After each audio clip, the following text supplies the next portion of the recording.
Zero से बने hero कहलाए पंजाबी सिनेमा के अमिताभ बच्चन अंतिम समय में पाई पाई को हुए मोहताज। कभी किसी को मुकम्मल जहां नहीं मिलता, कभी किसी को मुकम्मल जहां नहीं मिलता, कहीं जमी तो कहीं आसमान नहीं मिलता, कहीं जमी तो कहीं आसमान नहीं मिलता। यह लाइन पंजाबी इंडस्ट्री के सुपरस्टार सतीश कौल पर बिल्कुल सटीक बैठता है। हम बात कर रहे हैं पंजाबी इंडस्ट्री के अमिताभ बच्चन कहे जाने वाले स्टार सतीश कौल की, जिन्होंने अपनी फिल्मी करियर में लगभग 300 से ज्यादा फिल्मों में काम किया है। प्यार की ना टूटे, चाहे जितना जोर लगा ले दुनिया। जीरो से हीरो बने इस एक्टर का सफर कैसे लाचारी पर आकर खत्म हुआ, शायद ही यह कोई जानता है। 8 सितंबर 1946 को कश्मीर की वादियों में जन्मा ये नौजवान बचपन से ही एक एक्टर बनने की चाहत रखता था। बस यही चाहत उसे भारत फिल्म और टेलीविजन संस्था पुणे ले आई, जहां से एक्टर ने अपना फिल्मी सफर शुरू किया। एक मुकाम हासिल करने के लिए उन्होंने काफी संघर्ष किया और उनका ये संघर्ष उन्हें पंजाबी फिल्म इंडस्ट्री खींच लाया। उनके पिता मोहनलाल काश्मीरी म्यूजिक कंपोजर थे, जो मुंबई दूरदर्शन के डायरेक्टर भी रहे। 1973 के बाद ये पंजाबी इंडस्ट्री का एक बड़ा चेहरा बनकर सामने आए।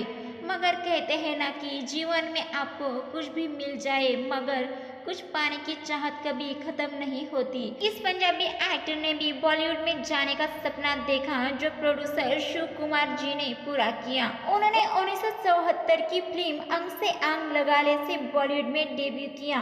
धुली सी शाम आई है जो मेरे नाम जिंदगी को थी सी की आरज़ू।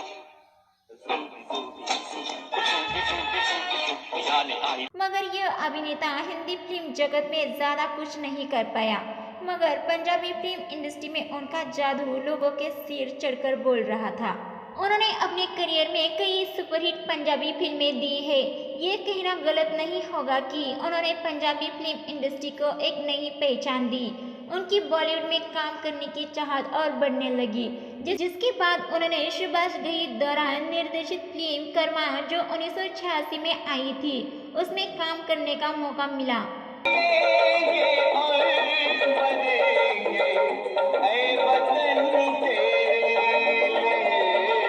इसमें उन्होंने दिलीप कुमार साहब जैसे बड़े कलाकारों के साथ स्क्रीन शेयर किया।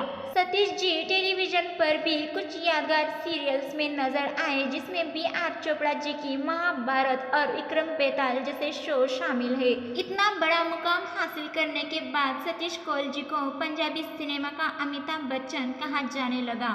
मगर कहा जाता है ना, हमेशा के लिए कोई बुलंदी पर नहीं रह पाता। ऐसा ही सतीश जी के साथ भी हुआ। वो बॉलीवुड में कुछ खास नहीं कर पाए। रिपोर्ट के अनुसार जब वो बॉलीवुड में सफल नहीं हो पाए, तो उन्होंने बी ग्रेड फिल्मों को साइन करना शुरू कर दिया, जिसके चलते 90 के दशक तक आते आते इस अभिनेता का करियर खत्म हो गया।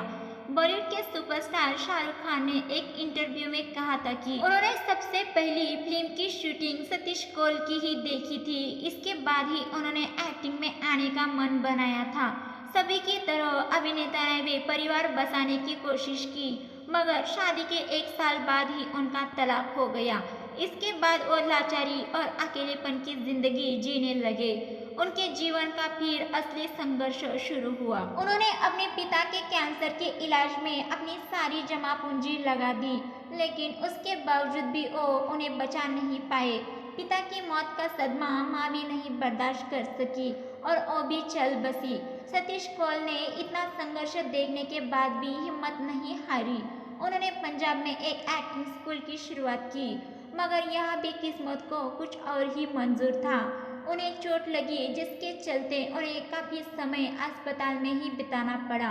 लगभग 300 से ज़्यादा फिल्मों में काम करने वाला ये अभिनेता जीवन के अंतिम दिनों में पाई पाई को मोहताज हो गया। अपने जीवन के अंतिम दिनों में इस अभिनेता ने कई फिल्मी सितारों से मदद मांगी, मगर बॉलीवुड में जो एक मदद का हाथ आगे बढ़ा, वो सिर्फ जैकी श्रॉफ का ही था। एक्टर ने अपने जीवन के अंतिम समय लुधियाना के स्वामी विवेकानंद वृद्ध आश्रम में बिताया, जहां 10 अप्रैल 2021 को उनकी मौत हो गई। एक पंजाबी टीवी इंटरव्यू में सतीश कौल ने अपने जीवन के बारे में खुलकर बात की थी और कहा था कि वो अब बिल्कुल लाचार है। पंजाबी फिल्म उद्योग में उनकी सफल फिल्मों में 1983 की रस्सी पुन्नो, 1987 की पटोला और 2017 की मिशन हल्ला हो शामिल है। बॉलीवुड की चमक चैनल इस महान कलाकार को श्रद्धांजलि अर्पित करता है। दर्शकों, अगर आपको हमारे द्वारा दी गई सतीश जी के बारे में ये जानकारी अच्छी लगी तो हमारे चैनल बॉलीवुड की चमक को सब्सक्राइब, वीडियो को लाइक शेयर जरूर कीजिए।